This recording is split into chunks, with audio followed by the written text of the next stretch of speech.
बिस्मिल्लाहिर्रहमानिर्रहीम। अस्सलाम वालेकुम नाजरीन, मैं हूं कायनात खान और आप देख रहे हैं कानून।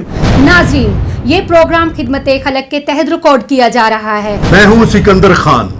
नाजरीन, इस प्रोग्राम का मकसद आम अवाम हर खासो आम इंसान के अंदर कानून से आगाही को उजागर रखना है। अगर कोई शख्स जुर्म करता है तो कानून में उसको क्या सजा मिल सकती है, और अगर कोई शख्स बेगुनाह है, उसको झूठे मुकदमे में फंसाया गया है, तो अदालत से कानून से उसको क्या रिलीफ मिल सकता है।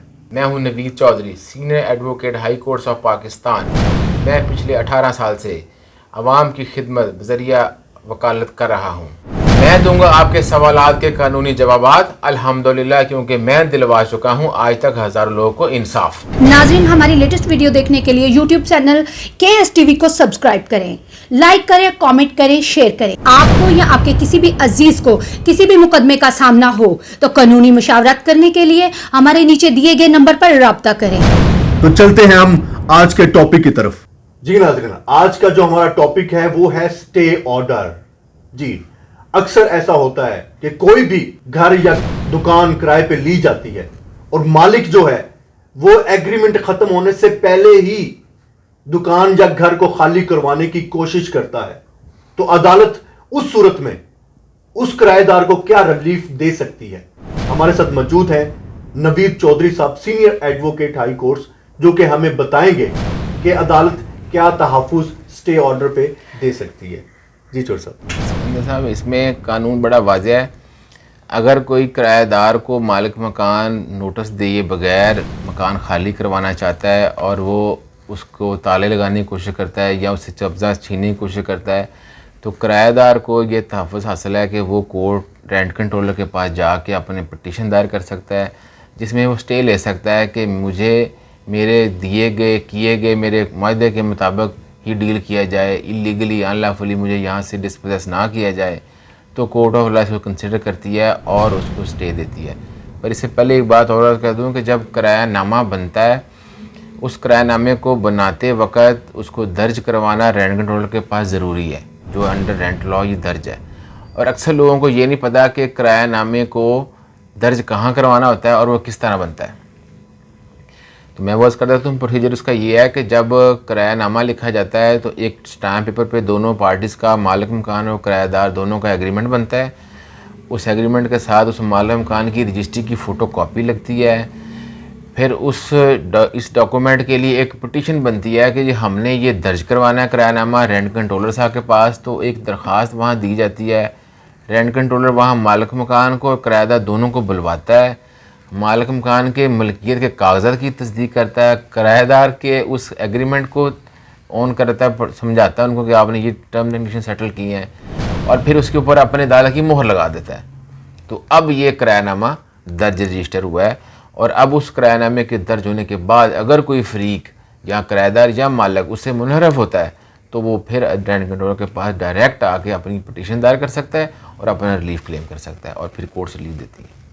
ज़बरदस्त, ये तो बहुत ज़्यादा अभी सख्ती नहीं कर दी गई वकील साहब। जैसे कि पहले हो रहा था कि हम रजिस्ट्री का नहीं होता था मालकान को ना, कि वैसे ही हम जाके डॉक्यूमेंट्स जमा करवा देते थे NIC के ऊपर, तो अब शायद रजिस्ट्री के आ गए हैं ये बिल्कुल।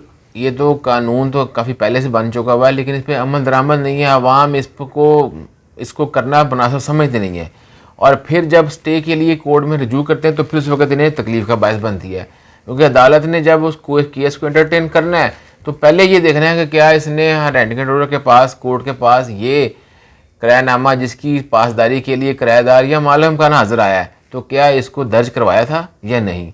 अब अगर दर्ज नहीं करवाया था तो फिर उसके लिए कोर्ट ने पेनल्टी इम्पोज की हुई है, यानी कि लॉ में ये मौजूद है कि उसको 1 साल के किराए का 5% कोर्ट में जमा कराना पड़ेगा बतौर जुर्माना, कि कोर्ट में उसने वो उस वक्त डॉक्यूमेंट प्रोसीड नहीं करवाया था दर्ज, तो उसके बाद फिर कोर्ट उसका प्लेंट लेके उसको एंटरटेन करती है। वकील साहब, ये अदालत किराएदार के लिए जमा करवा रही है जुर्माना या मालिक के लिए? जी ठीक है, ये अच्छा सवाल है आपका। इससे जो भी शख्स कोर्ट ऑफ लॉ में रजू करता है कि मुझे रिलीफ लेके दिया जाए, मेरे साथ दूसरे फरीक ने ज़्यादती की है, मुमकिन तौर पे वो मालिक मकान हो, मालिक या किराएदार हो, दोनों में से जो शख्स भी कोर्ट के पास रजू करेगा, कोर्ट उसी से इस्तफसार करेगी कि आपने इस किरायानामे को पहले इंदराज क्यों नहीं करवाया था। तो पहले वो इंदराज करवाते और फिर मेरे पास आते, फिर आपको मैं रिलीफ देता। अब नहीं आए तो फिर आपको वो पेनल्टी पे करनी होती है और फिर रिलीफ के लिए आना पड़ता है। वकील साहब, किसी शख्स ने गिरोह जो मकान लिया जी, और मुद्दत खत्म हो गई एग्रीमेंट की उसकी, और वो मकान खाली नहीं कर रहा, बदमाशी कर रहा है जी। तो उस सूरत में जो मालिक है, अदालत उसको कोई इंसाफ लेके दे सकती है? जी देखिए, दोनों पार्टीज चाहे गिरवी पे हैं चाहे किरायानामे पे हैं, वो एक एग्रीमेंट के रूए एंटर हुई होती हैं। उस एग्रीमेंट की पासदारी दोनों की जिम्मेदारी होती है। अगर उन दोनों में से कोई एक फरीक भी अपनी जिम्मेदारी पूरी करने से इनकारी हो जाता है या उससे वो दस्तबरदार हो जाता है या वो उसको फुलफिल नहीं करता है, तो फिर दूसरा फरीक जो अग्रीव्ड होता है वो कोर्ट ऑफ लॉ में जाके रिलीफ क्लेम करता है कि एग्रीमेंट मैच्योर हो चुका है, उसको पैसे वापस लेके जगह खाली करनी थी, वो खाली करने से इनकारी है, तो कोर्ट फिर उसको एविक्ट करा के देती है वो प्रॉपर्टी थ्रू बैलेफ।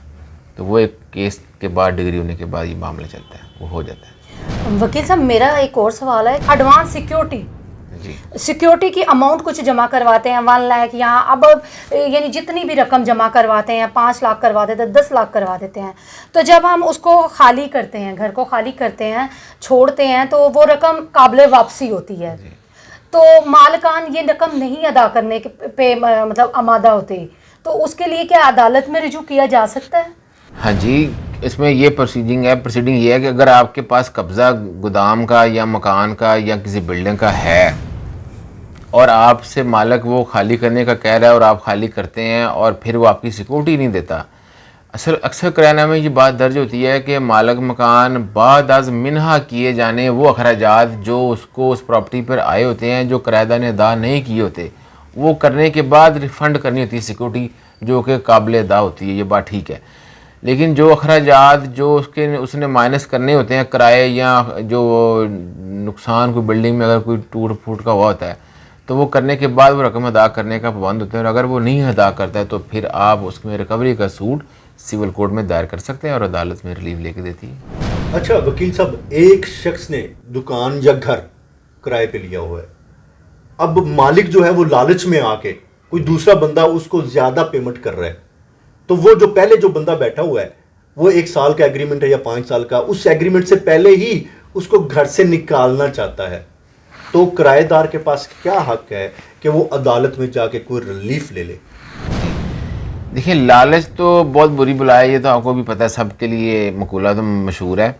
अगर मालिक मकान है या गोदाम है या कोई दुकान है और वो इस लालच में आ गया कि वो इस एक किराएदार से किराया ले रहा है और दूसरा से ज़्यादा ऑफ़र दे रहा है, तो वो उसे इस ऑफ़र की बर्दाश्त में खाली करवाना चाहता है और वह रूल्स एंड रेगुलेशन और लॉज को बाई लॉज को सुपरसीड करके करना चाहता है, तो फिर उसको कानून में कोई इस्तेकाक हासिल नहीं है। इस पर सिविल कोर्ट में जाके और किराएदार की तरफ से दावा दायर होकर स्टे लिया जा सकता है कि मेरा तो मुआहदा इतने अरसे का था और वो इस अरसे में बगैर नोटिस दिए मुझसे वो एविक्शन चाहता है किसी दूसरे शख्स को लालच की बुनियाद पर ज़्यादा किराए पे, तो उसे हुकूमत नहीं जारी करें और उसे रोकें और बाज़ ममनू कराएं, तो अदालत हुकूमत जारी कर देगी और फिर वो कोर्ट में पेश होकर अपना केस साबित करेगा और फिर जो केस साबित होगा उसकी बुनियाद पर फैसला होने पर ये मकान का कब्ज़ा हवाले रहेगा उस शख्स का। वकील साहब, एक और सवाल है कि अगर कोई गलत स्टे ले लेता है, किसी की प्रॉपर्टी पे किराएदार है या ग्रोह वाला बंदा है, वो गलत स्टे ले लेता है, क्या उसको चैलेंज किया जा सकता है अदालत में?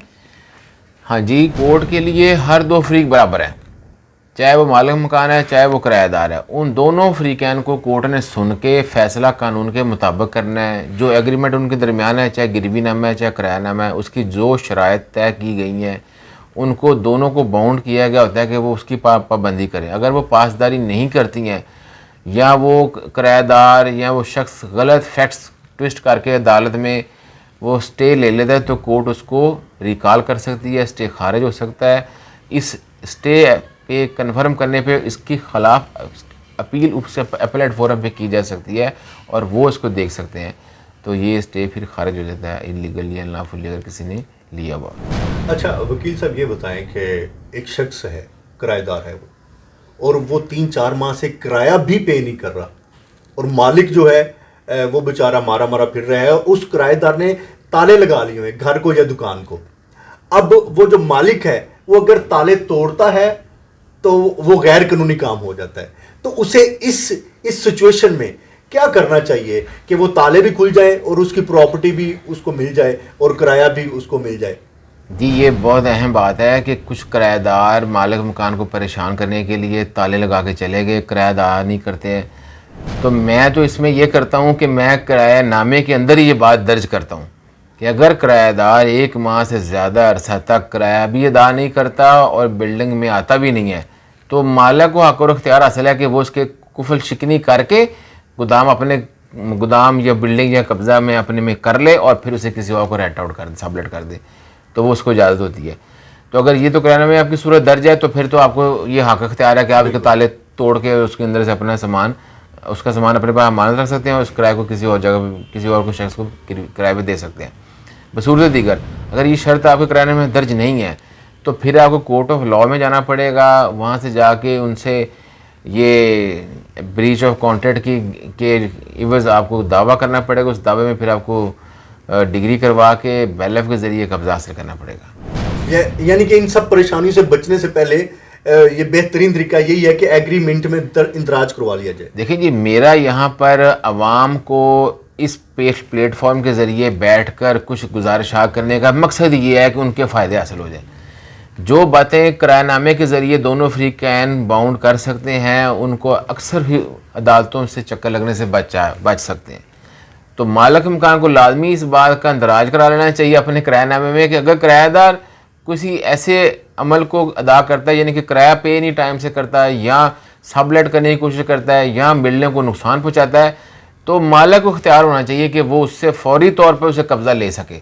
और जब किराएदार जगह किराए पे लेने आता है तो वो तकरीबन मालिक की सारी सूरतें मानने के लिए तैयार होता है और बाद जब उसको वहाँ पे जम जाते हैं फिर उसको तकलीफें देना शुरू कर देता है। तो असूली तौर पे मालिक को पहले ही मुहतात होना चाहिए और अपने उस किरायानामे को अच्छे ड्राफ्ट लीडर से ड्राफ्ट करना चाहिए। जो अच्छा लीडर ड्राफ्ट करेगा फिर उसको काफ़ी तौर पर परेशानी से बचा देगा और उसको भी कामयाबी हासिल होगी। तो नाजरीन, आपने देखा कि नवीद चौधरी साहब ने, जो कि हमारे सीनियर एडवोकेट हैं, उन्होंने बताया कैसे कि स्टे ऑर्डर लेना में कितनी आसानी और कितनी मुश्किल हो सकती है। और नाजरीन, अगर आप कोई भी घर का लेन देन करते हैं या गिरव लेते हैं तो उससे पहले आप हमारा ये प्रोग्राम ज़रूर देखें। तो देखते रहिए कानून।